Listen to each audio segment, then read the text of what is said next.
Okay, I'm gonna go off video now.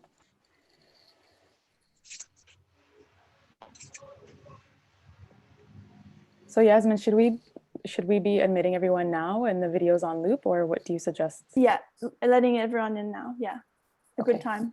Okay, I'm also gonna go on mute as well.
Catalyst 2030 started life as a WhatsApp group among social entrepreneurs, connecting to envision real transformational change.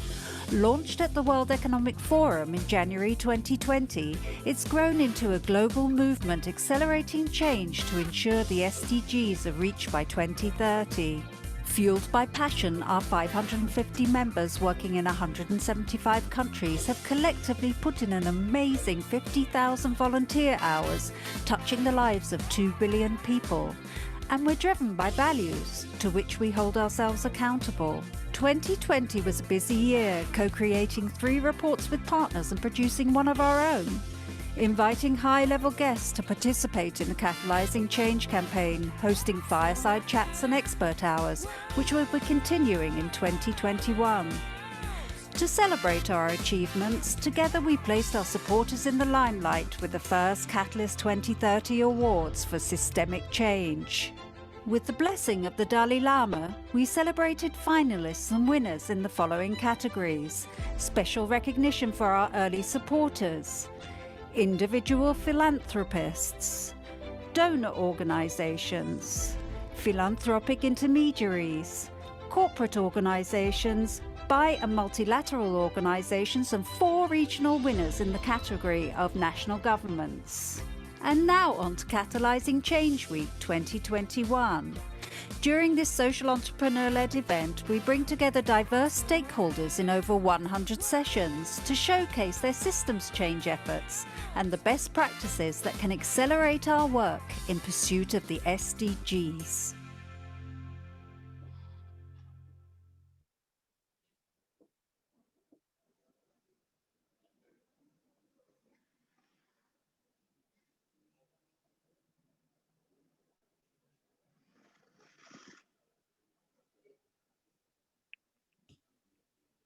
Thanks. Thank you so much, Yasmin. And I think we're okay to kick off now, as we've welcomed many participants already.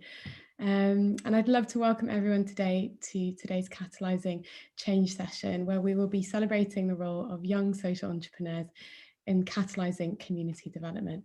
I feel really honoured and proud to be on screen with some amazing .youth, and I'm excited to hear about all the work they're doing and how they're playing a critical role in the development and catalysing change in their respective communities. My name is Keogan-Nooshabadi, and I am a co-founder of Supply Change. I'm based in the UK, and I'm also a partnerships manager for the Digital Opportunity Trust.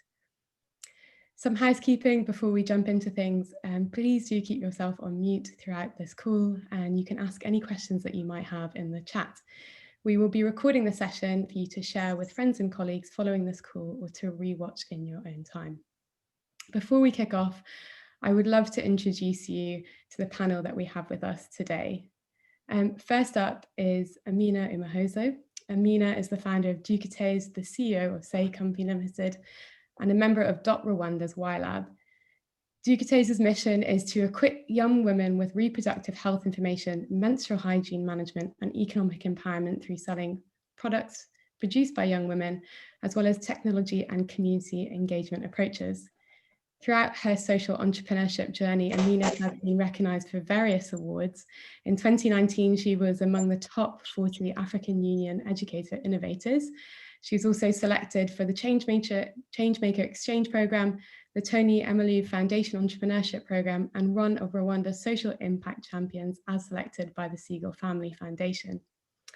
We also have George Akilimali, founder of Smartcore Enterprise, dialing in from Tanzania. Smartcore Enterprises is a youth-led social enterprise focusing on building creative and integrated digital solutions in education and technology in Tanzania. Through his enterprise, George is providing affordable learning products, services, and solutions that enable and transform the way that learners or knowledge seekers are using digital resources.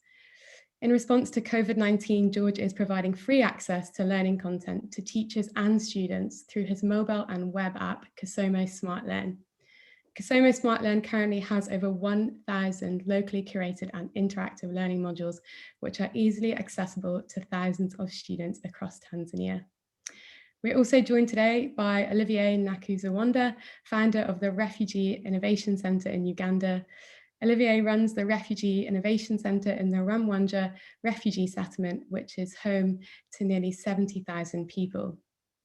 Olivier founded the Refugee Innovation Center a few years ago to create meaningful learning and community engagement opportunities for his fellow youth. The center offers entrepreneurship and digital skills training.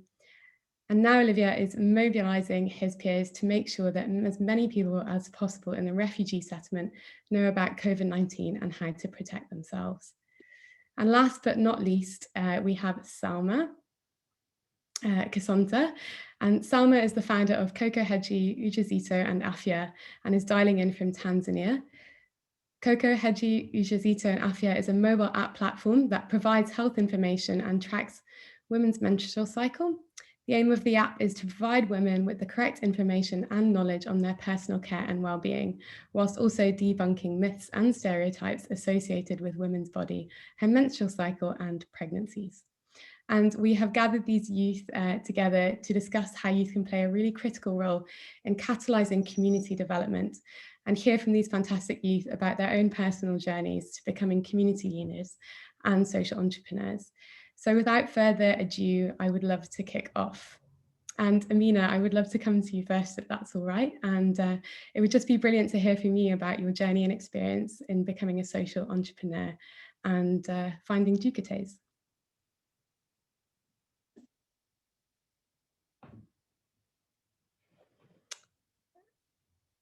Amina, I think you might be on mute. Perhaps Yasmin, you could provide that. Thanks so much. Thank you so much. My journey started.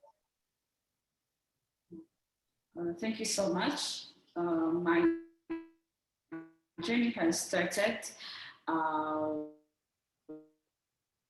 when I identified the challenge in my society, and it was connected to my career. So that pushed me to that there are plenty young Rwandan women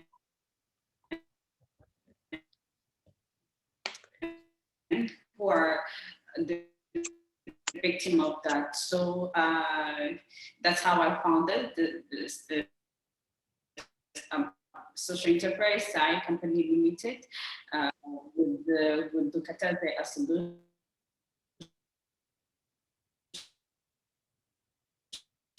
And have the men empowering young women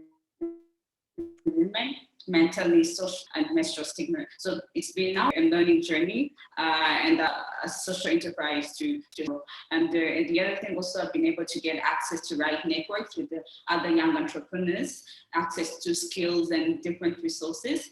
And I've learned a lot from different entrepreneurship and business development programs that I've been engaged in. Thank you so much.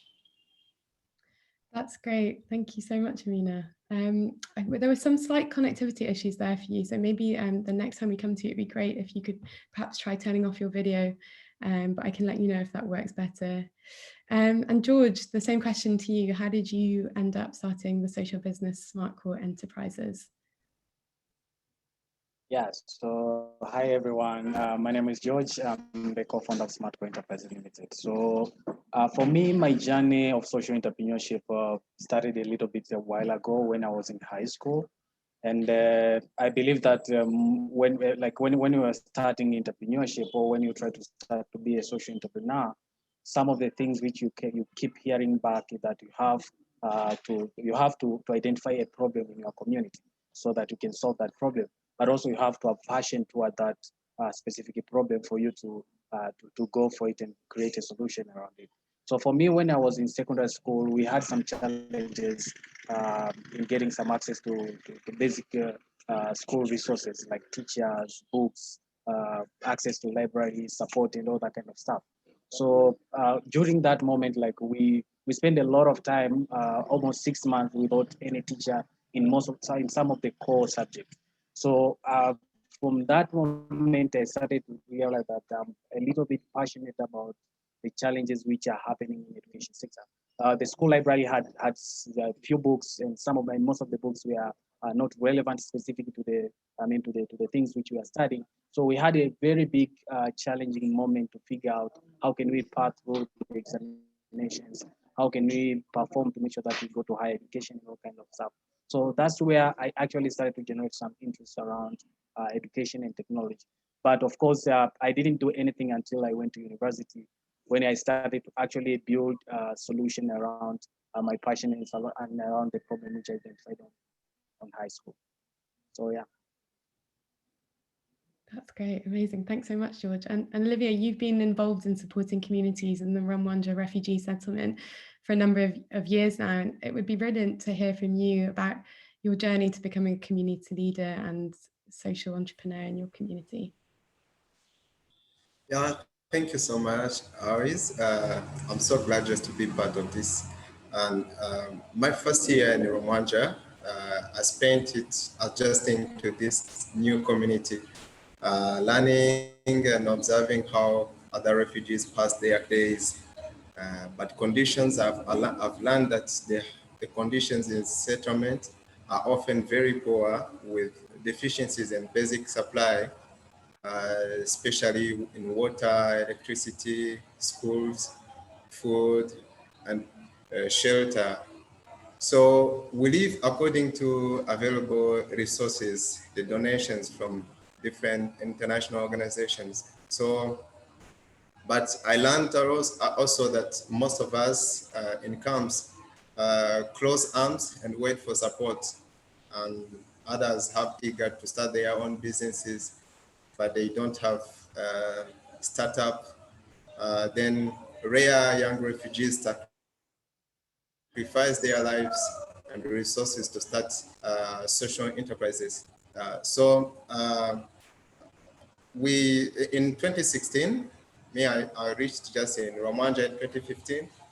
So in 2016, after spending a whole year just learning all about refugee settlements and the lives in the settlement. So in 2016, as a social entrepreneur, I decided on helping refugees in my community, accessing learning, little learning, starting with all the little I had. I had only 2 computers, but I can tell you the truth that around in more than 75,000 refugees living here, a third is a youth. Youth are occupying a third of the population. So among them, a big number has never seen a laptop or seen a computer anywhere. So it was just very an exciting moment just to touch the computer. So most of them when they could just see the computer, they could see it when they are registering in transit camps or when they are entering the settlement, and they need some services and see people just touching the computers, but they have never approached it, they have never touched the computer. So I was just like, what if just I bring something so that maybe these folks can understand, they can also connect to the internet, can also connect to their beloved ones and so on. So I started computer learning. It's basics when I've been just training them just in Microsoft Office, Word, Excel, PowerPoint, and also Internet Explorer. But the specific lesson that I wanted to give them is knowing how to use computer, using computers as business tool, and also helping them to have the social skills, the skills that can help them just to connect to the social media so that they can meet their fellows, their people that they left back in Congo. So that's how I started my journey. But now I'm having, later on, I was like, let me create something big, like maybe a community-based organization. That's when I started the Refugee Innovation Center that can be registered and operating officially. So I started operating, and for now we have computer literacy, we have filmmaking, we have financial literacy, we have menstrual health education. We also have little skills that we normally just give to young children related to we normally give to young women related to family planning. Thank you so much. That's amazing. Thanks so much, Olivier. And it's so amazing to hear how you've grown from just 2 laptops into a whole host of operations supporting lots of different people with lots of different things. And finally, Salma, it would be great to hear from you how you founded Coco, Hedhi, Ujauzito, and Afya. Hello, my name is Salma Kasonta. It's such a privilege and honor to join this event today. We formed up an initiative called Coco, Hedhi, Ujauzito, and Afya, meaning Coco menstrual and maternal health application that's found in a Play Store for Android smartphone users. The application has various information about pregnancy development and changes week by week. Also, we have menstrual health management for young girls, like the do's and don'ts, the best sanitary pads, and all the information from when girls start to experience menstrual health periods. And also, we are having information about the hospitals available across the countries, their contact details and their phone numbers. Also, we are having this consultation window, which is the most important feature in our app that connects users and doctors and gynecologists directly. Also, my journey to this initiative is at first when I had an idea about the app.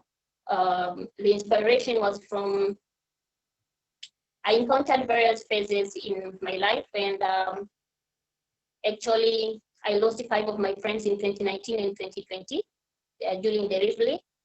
Also, I had miscarriage in 2016, which was a very bad experience for me. Then later on, I'm having a baby as well, and I experienced all of these difficulties, problems during pregnancy till delivery and such and the like.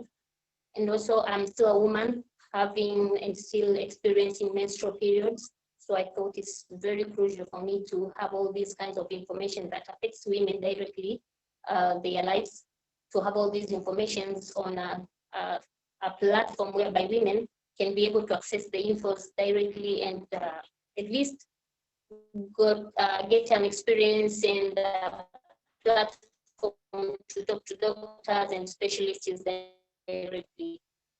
Yes. That's great. That's amazing, Salma. Yeah. Amazing to hear about how you have transformed your lived experience into your own social enterprise and using that as a platform to create change for many others. And definitely inspiring across the board to hear about how all of you have taken the initiative to start your own social enterprises as a result of identifying different needs within your communities. But I can believe most certainly that it's not always been easy, and it's not been plain sailing throughout your journeys. And it's well known that young social entrepreneurs and change makers face various challenges and barriers along the way whilst creating their social enterprise. And that could be various things such as access to resources, mentorship, support and skills and training. And this is even more the case, as we understand, for young entrepreneurs themselves, but also young female entrepreneurs. And Amina, I would be really grateful if you could share some experiences about the barriers that you face and how you've overcome them yourself. Okay, thank you so much.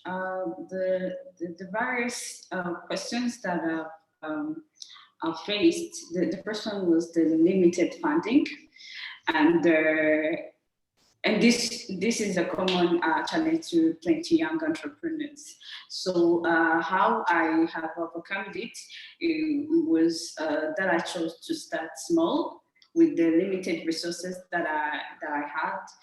And lucky enough, I've been engaging with different entrepreneurship organizations like Dukataze that help me to empower me with business skills that can help me to start small, and also to be able to make a snowball effect of what I've been doing before. So this showed me that it's okay to dream big, but it's also okay to have certain steps that you have in the way that can help you to achieve to where you want to reach. So that's how I've overcome the challenges that I've made. Thank you. Thanks, Amina. Yeah, I can definitely relate to the funding, and often you just need that first bit of funding to get started and to really help you with those first steps. So I can completely understand the need for that. And George, the same to you. Have you had the same issues with funding, or what kind of barriers have you faced? Yeah, so I think I will, first of all, I will completely agree with Amina that one of the biggest issues, especially for social entrepreneurs, specifically in developing countries in Africa, even in some parts of Asia, is funding. So I like the point that you should start small, but so when you're starting, you have to figure out how could you survive before you start raising external funding. So I'll speak this from our own experience, and of course this is not it's not like we are trying to scare the people like you should not start, but it's just like you have to be ready for what is coming. So when we were starting, for example, when we were starting Smartcore, we couldn't immediately raise some external funding. And by external funding, I mean both like venture capitalist money, impact investor money, or even donor money like grants and all kind of stuff. So in most cases, we had to work on our way out. So we had to find a way to raise some funds, either from our personal pockets, meaning for bootstrapping. We had to find a way to raise money from family and friends to make sure that we keep starting, doing the innovation we want to do. And in most cases, most of the social innovations ideas, they don't immediately generate revenue, or they don't immediately generate money. So you have to figure out a way for you to move around that. And for us, for example, for me personally, what I started, when I was starting Smartcore, I literally did some consultancy work in terms of IT, like just basic work, like just I need to get money. So I had to do website designing, graphic designing to get the money so that I can fund some part of my vision, which I had with Smartcore, because by that time, Smartcore was not generating revenue and nobody was willing enough to give us money immediately. So we started to generate revenue from those other sources and actually build up the vision with that.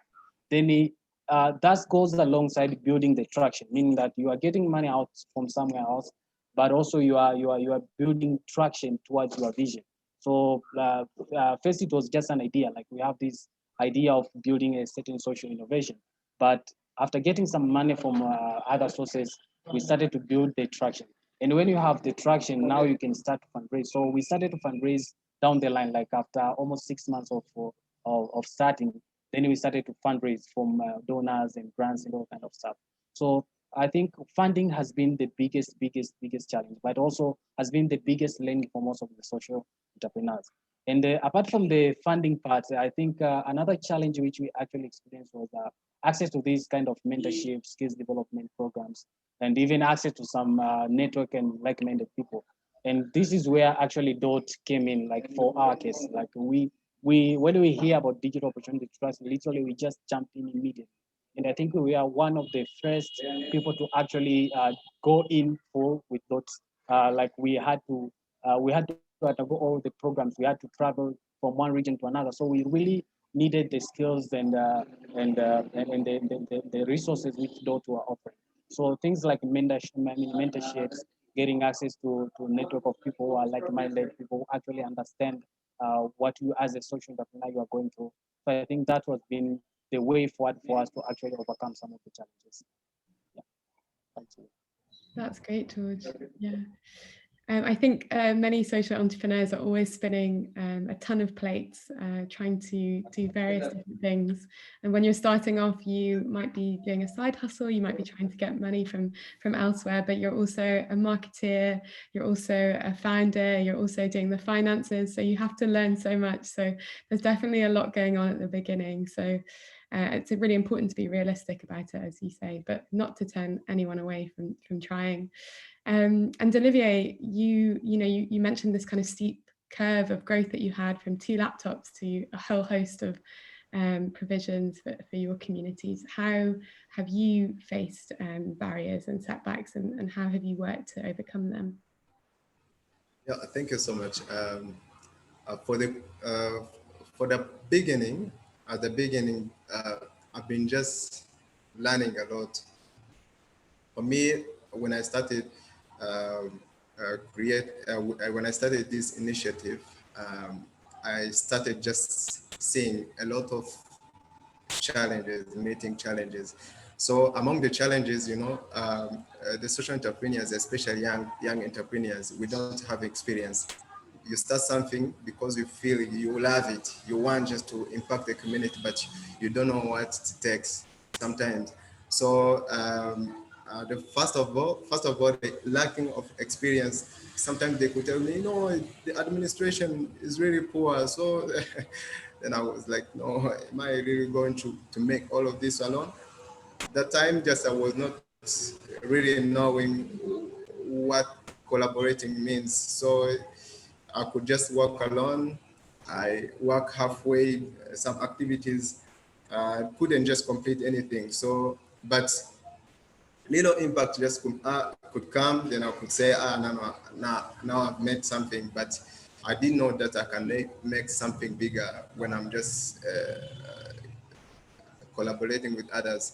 So the second, lacking of entrepreneurial skills is also limiting young social entrepreneurs to mix their successes. Mainly, we have deficiencies in business skills, financial literacy, project management, understanding business mechanisms, measuring the impacts, evaluating impacts, and even lack of breeding strategies just to sustain the initiatives. So this also just was like challenging me just because I didn't have any aspect of it. But now, because sometimes you find some people just are listening when you're doing something, some people just are seeing what you're doing. Now I came on finding a certain email telling me, oh, Olivier, we've been seeing something that you're doing on ground in Romanja refugee settlement. So that was digital opportunity trust. They were like, no, why can't we just get you just in the pool? Maybe we will help you, we coach you, we supervise, not like supervision, like helping you just to understand what you're doing there, then so that you can scale up the impact. So from there, I got a coach. We got even more support from Digital Opportunity Trust. Now, I started just creating, scaling the impact. And after that one, when you're submitting to I've been just submitting 100 of proposals, but sometimes when you are youth, they don't feel that when they invest in you, you can create the real impact they expect. That's also another challenge. They don't trust youth. They don't trust that we can do something great. So I decided for me just to mobilize youth to give a hand as volunteers during door-to-door sensitization back to COVID-19 pandemic. I had just an initiative of door-to-door sensitization. That's when I was like, no, let me sensitize the community, but also collaborating with other youths and see if we can just impact people. Truly speaking, we have reached 27,000 individuals, sensitizing them on COVID-19. That is a great impact. From there, I learned that when I collaborate, I can achieve big. Another thing, from the skills that I've been learning online using Udemy, making researches and so on, I also learned a very big thing. Another secret, I created an income generating activity that will keep supporting me with my team to sustain our initiative, even in dry seasons, you know. Hope you know the person called Paul in the New Testament. Paul, when Paul couldn't have this knitting business, wouldn't achieve many people, and we couldn't even have heard of him. But that knitting business helped him to keep preaching the gospel of the gospel just to a big number of people. So learning from him, I was like, no, let me also create an income generating activity that will be supporting me, supporting also my team. When even we are lacking finance, this one will be like a backup. So actually, this is how we are doing things. But now, truly speaking, I've earned a lot of collaborations. Now, I'm telling you that this week we are starting a new project with Refugees and Buffalo Grid. So it is a very big project, and I'm very glad just to be part of it. And this is a kind of a way just to overcome some of challenges and so on. Yeah, thank you. That's brilliant, Olivier, especially to hear about the element of collaboration and how that can really coming together and youth coming together can accelerate change within our communities. So that's really great. Salma, I'd love to come to you and just ask you about some of the barriers that you have faced since starting your social enterprise and how you've overcome them. Okay, thank you. As for me, I had when I had this idea of creating an app, but I had no skills, so I went to one of my colleagues and asked for support. He was, of course, the very smart person in IT, so I handed him my idea, and he was like, "No, this is so costly, this is time-consuming, and this is a very, very big project unless you put money on the table." So at the time, I had no money at all, so I had to pause for a bit. Until one of the day, on Instagram, I bumped into this Instagram ad that they were teaching development. So I had to enroll into the leadership, the skills, and hence I had my application done.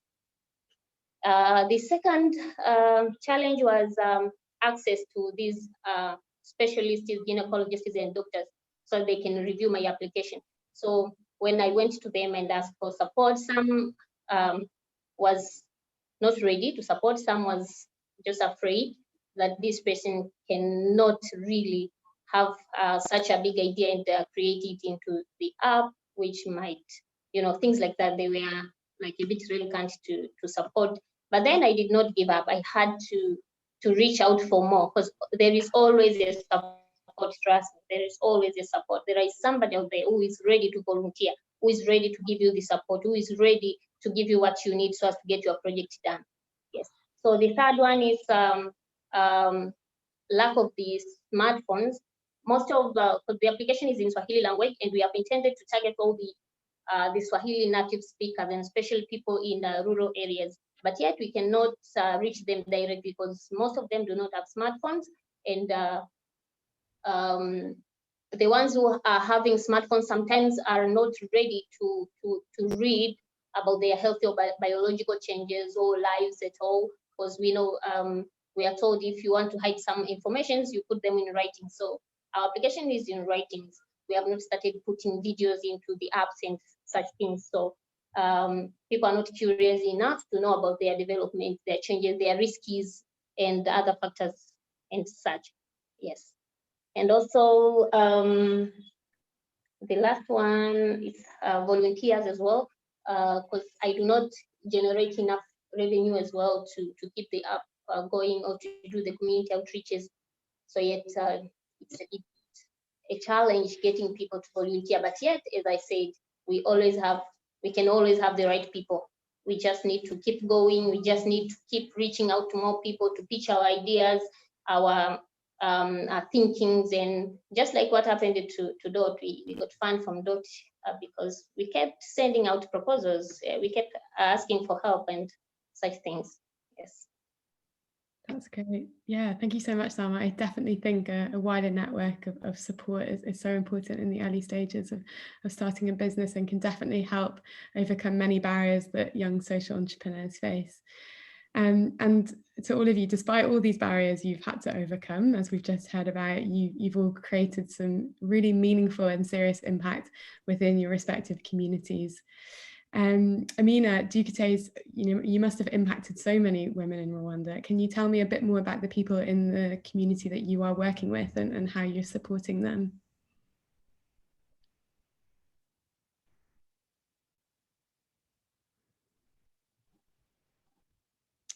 I think we may not have Amina. Amina, can you hear us okay? Can you kindly repeat the question? Yes, sure, definitely. So I was just saying that Dukataze must have impacted so many women in Rwanda. I'd love to learn more about how you are supporting those women in your community, and how many you're working with at the moment.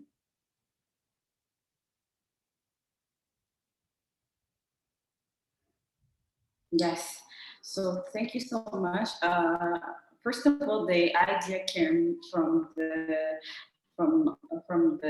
my cousin who got unintended pregnancies at 16 years old. So that's how I started to learn more about the question that was the challenge that was happening in my community, and the numbers were very high. So it's been 4 years, and we have different approaches that we use. We do organize community outreach programs where we go in different rural areas, and we reach out to our beneficiaries. We empower them with sexual reproductive health information, menstrual hygiene management,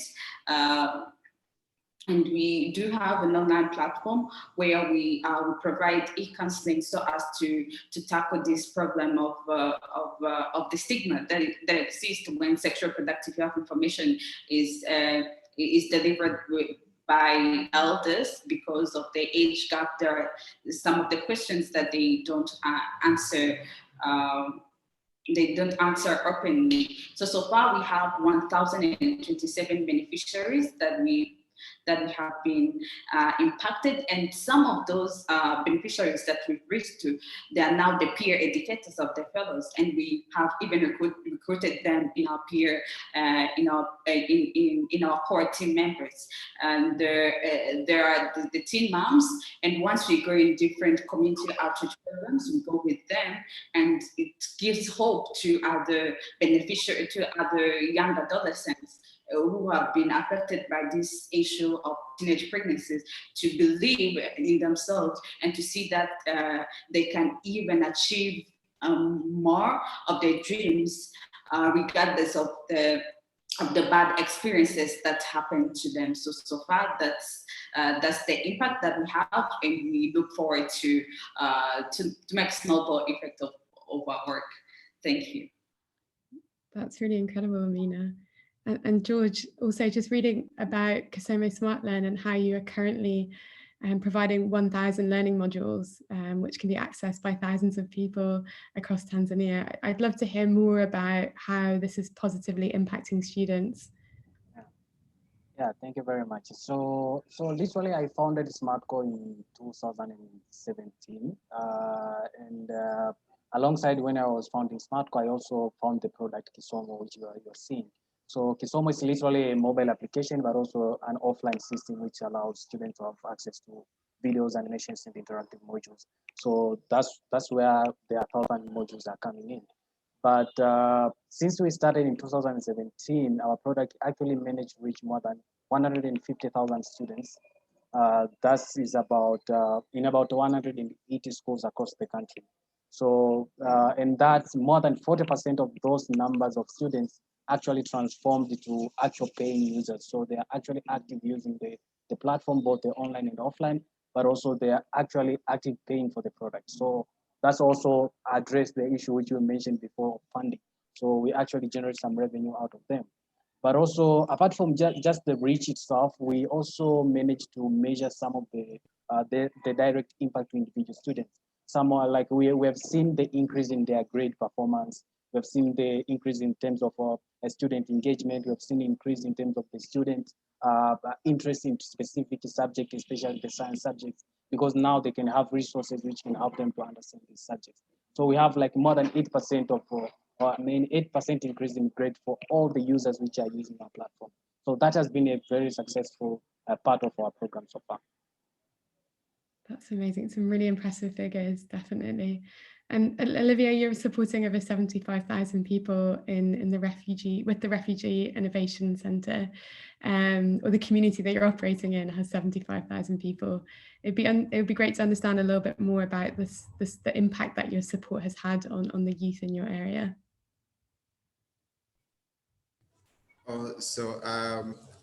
Actually, from 2016,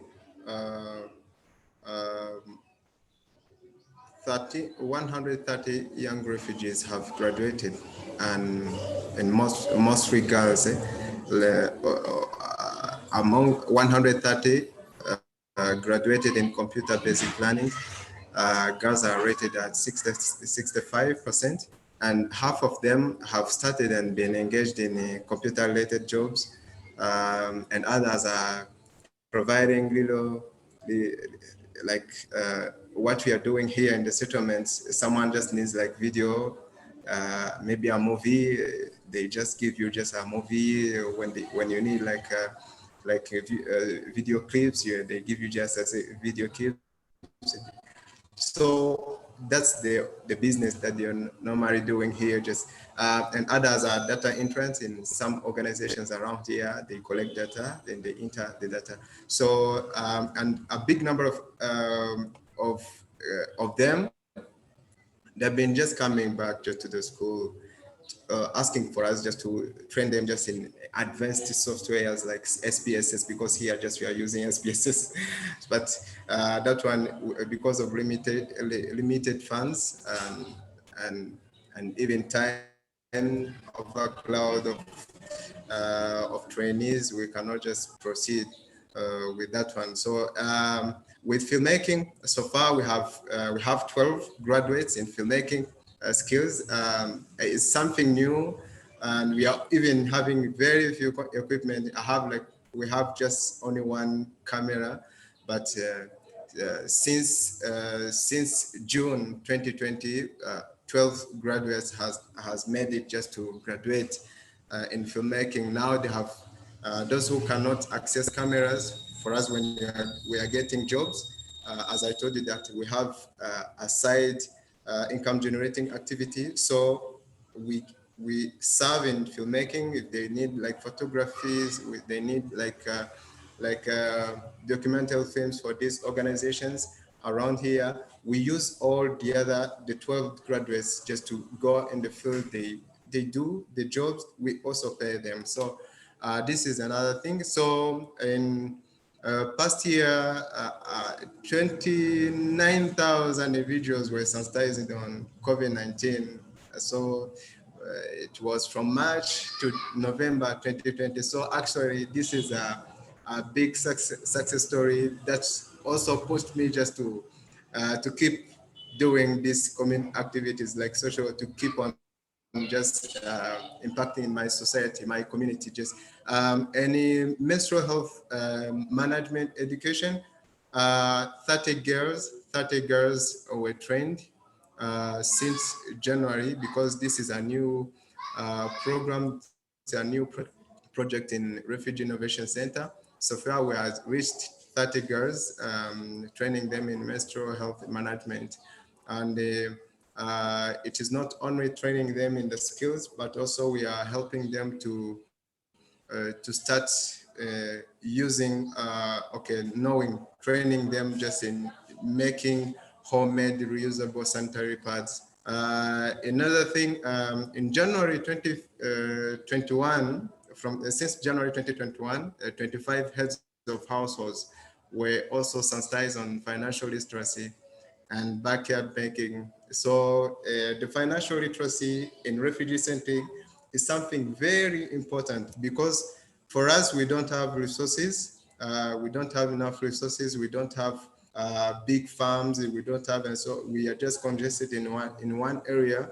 So when the little you have to save it. You have to use it according to the available resources and even opportunities around you. So training them in the financial literacy will help them just to maintain the food security and even the nutrition status for their children. So actually, this is so far what we've been doing. This is how the level of impact at Refugee Innovation Center. Thank you. Yeah, such impressive figures, especially around the kind of information around COVID-19 especially. Thank you so much, Olivier. And finally, Salma, I'm seeing people in the chat, Prissa explaining how important your social enterprise has been for her. It'd be great to hear about how you've supported your community and the impact that you've created since creating your social enterprise. Thank you. As for us, we have been able to reach over 500 people via the app and via community outreaches and individual one-to-one, supporting them and also encouraging them, offer them support and connecting them with the doctors and experts. Also, we have been also using social media platforms like Facebook, Instagram, and the like, and WhatsApp, sensitizing the community about menstrual health periods, about pregnancy, and about COVID-19 as well. So via social medias, we have been able to reach over 500,000 people. Yes, and it was the best means to use during COVID-19 on sensitizations. Yes. That's amazing. It's great to hear about all the impact that you've created and all that you have achieved in your various communities. I think it's what's coming, and it's quite clear from interacting with all of you, is that youth are so central and they play really pivotal roles in the communities that they're operating in. And I think you're all really brilliant examples of youth taking charge of their immediate environments and its development too. I had many more questions, but I think it would only be fair to allow some of the audience to have some of your time too. And I think there have been some questions that have been popping up in the chat, which I would love to direct to you all. But just in the interest of time, if I could just go to one of you per question, and if anyone would like to chip in, please do. So the first one is about pursuing funding, and it would be interesting interesting, maybe George, I think you spoke quite keenly about funding. You know, what are the most important skills and networks that social entrepreneurs need in order to achieve their fundraising goals? Yeah, that's interesting. But I think I'll group the skills needed into the first one will be patient commitment and resilience, meaning that it won't be easy. So you have to be patient enough. You have to be committed to the cause, otherwise you just give up in the time, and you have to be resilient. So that will be on the one side of the coin. But on the other side, I think it will be about communication skills and storytelling. You are doing a social innovation, so you have to know how to tell the story about your product. You have to know how to tell the story about the impact you are creating. That will be the easiest way for you to fundraise. So the skill you need, you have to be a good communicator. Otherwise, it won't be an easy process for you. That's great. Thank you, George. I think we may have lost Olivier, but would Salma or Amina, would you like to come in on that question around funding and what are the kind of skills needed for that? I think you should learn from various platforms, like you go to YouTube, to Google, you check on the best proposals and business plans to write. So as you gain knowledge and skills, and sometimes you can also even flag it to your friends and see if it's proper, it sounds good, your proposal. Then, yeah, and also you got to be very resilient and be ready to receive the lots of no's, because as we send out lots of proposals and the plans to individuals and to organizations, we normally receive the emails like, we regret to inform you, we regret to inform you. So you have to be ready for such emails. You also have to expect lots of rejections, but you have to keep going because it's not easy. And also we as entrepreneurs, we learn through trial and errors. We keep trying, we fail, we keep trying, and we fail. Sometimes there's, Thomas Edison tried over 1,000 experiments, yet he all failed until the 1,001 experiment is when the light bulb came up that we are using till today. So you have to keep trying. There is no way you can learn entrepreneurship outside of entrepreneur business. You have to be into entrepreneurship business. Then it's when you get experience, you fail and you learn and you keep going. Yeah, thank you. Definitely. And there was a question as well about peer-to-peer support and the important role that can play in the journey of a social entrepreneur. Amina, I'd love to hear from you about if you've had this type of support and how important it has been for you. Yes, luckily enough, I've been also engaged in peer education, peer-to-peer education, and what I found out is that you get open to ask your peer any question that you have. So you get the direct support from that peer because he or she might be your fellow entrepreneur. So it would be able to or easy to ask him or her about the questions that you have.